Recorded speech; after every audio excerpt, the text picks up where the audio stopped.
Hey everybody, welcome to our beginner's guide on the do's and don'ts of office flirting. So, you've got your eye on someone at the office, huh? Well, before you go making heart eyes over the copy machine, let's chat a little bit about how to navigate the world of office romance, because let's be honest, things can get a little tricky when you're mixing work and, well, feelings. In this video, we'll cover essential tips to help you navigate the tricky waters of office romance while maintaining professionalism and respect. That's right, we're going to talk about how to keep it classy and respectful, because nobody wants to be person at work. You know the one. We've all seen it happen. Don't be that person. Be cool. Be respectful. We're going to make this easy. We're going to break it down into some simple do's and don'ts to make sure you can keep those office romances cute and appropriate, because remember, you still have to go to work with these people even if things go south. So let's get started.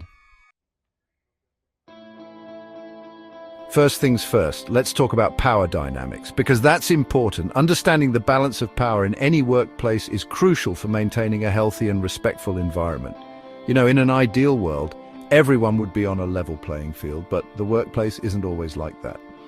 Hierarchies exist, and they can influence interactions in subtle and not so subtle ways. Sometimes you're crushing on your boss, or maybe you're the boss and you've got your eye on someone on your team. These situations can be tricky to navigate. Now, I'm not here to judge, but it's super important to be mindful of those power dynamics. They can affect not just the people involved, but the entire team. If one person has more authority, it can make things a little, shall we say, complicated. The balance of power can shift and create tension. It's like trying to parallel park in a space that's way too small.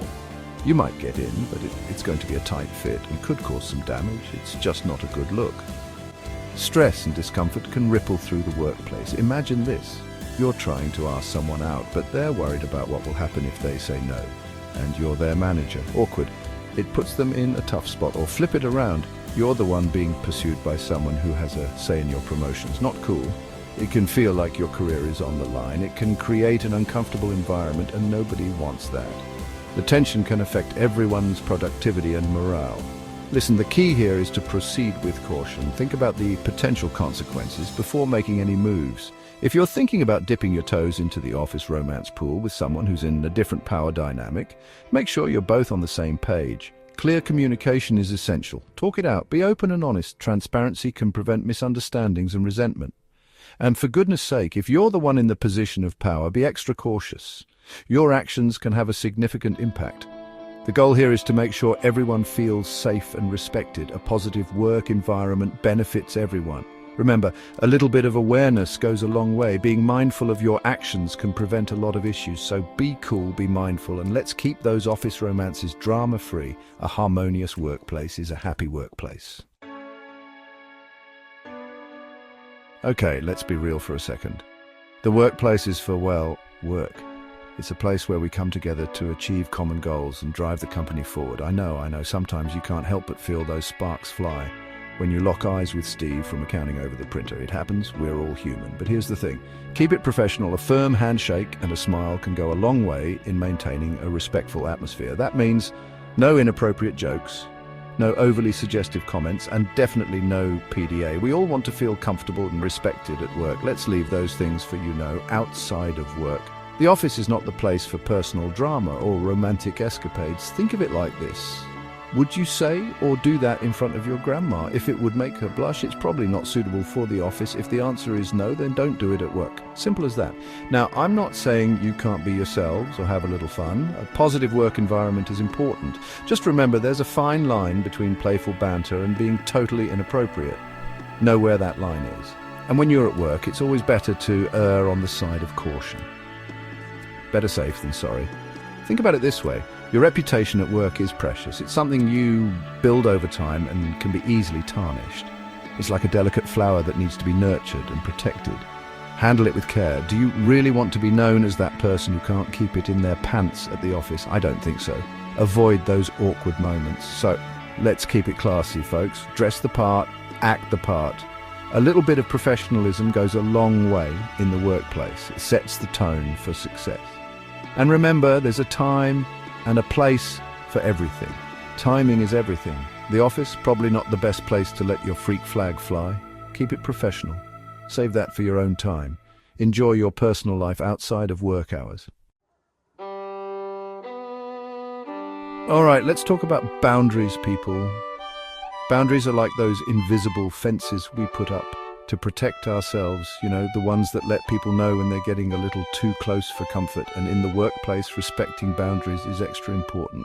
Now, when it comes to flirting, reading signals can be like trying to decipher hieroglyphics. Sometimes you might think someone's into it, but they're just being polite.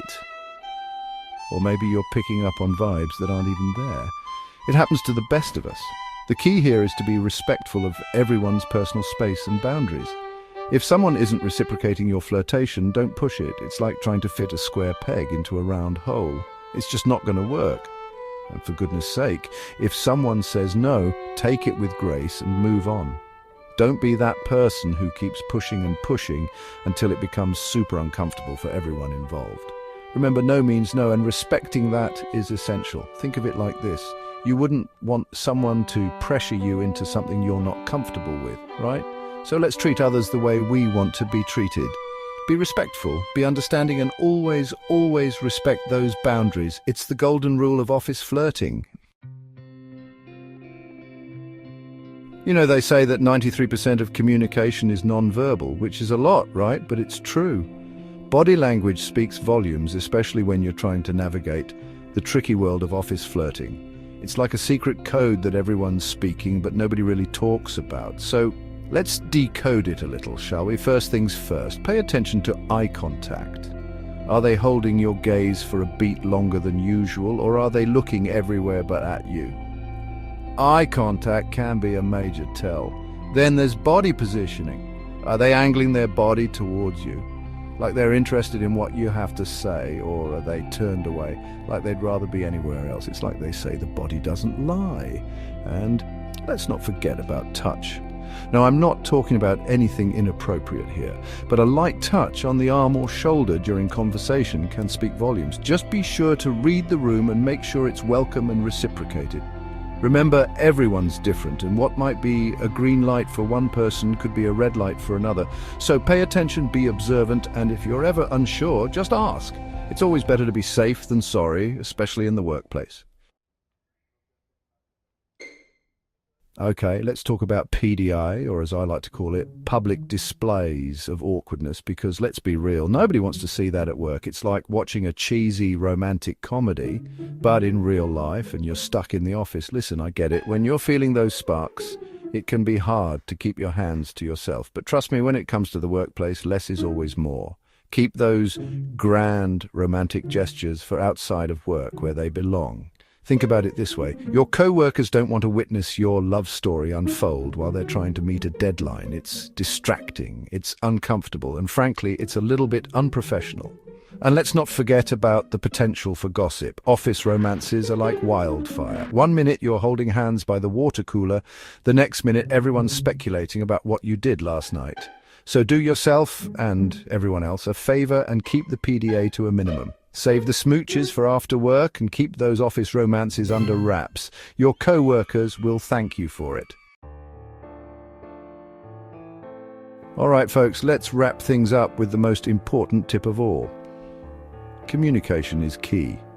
It's the cornerstone of any relationship, personal or professional. When it comes to office flirting, or any kind of flirting for that matter, being upfront and honest about your intentions is crucial. It sets the stage for mutual understanding and respect.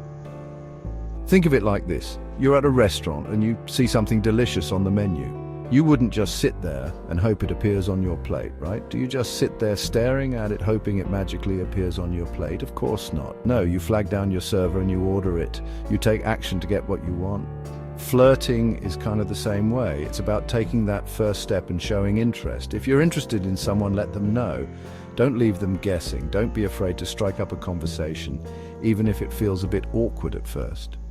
Ask them about their day, show genuine interest in their well-being, or even just pay them a genuine compliment. A little kindness goes a long way, and when you do work up the courage to ask them out, be clear about your intentions. Ambiguity can lead to misunderstandings. There's no need to beat around the bush. Honesty is always the best policy. Just be straightforward and say something like, "Hey, I really enjoy spending time with you." It shows confidence and clarity. Would you be interested in grabbing coffee sometime? It's a simple yet effective way to express interest. The worst thing that can happen is they say no. And that's not the end of the world. And you know what? That's okay. Rejection is a part of life, and it helps us grow. At least you put yourself out there, and that takes courage. And you can move on with your life knowing you were true to yourself. Remember, clear communication is the foundation of any successful relationship, especially in the workplace. It fosters trust and respect. So speak your truth, be respectful, and always be clear about your intentions. And let's keep those office romances drama-free. Clear communication can make all the difference. That's all for today's episode of Office Flirting 101. Thanks for watching our beginner's guide on the do's and don'ts of office flirting. I hope these tips help you navigate the sometimes murky waters of office romance. Remember, the key to successful office flirting is respect, professionalism, and clear communication. Keep it classy, be respectful of boundaries, and don't be afraid to put yourself out there. And who knows, maybe you'll find your next great love story right there in the office. Stranger things have happened. Don't forget to like, comment, and subscribe for more helpful tips. See you next time.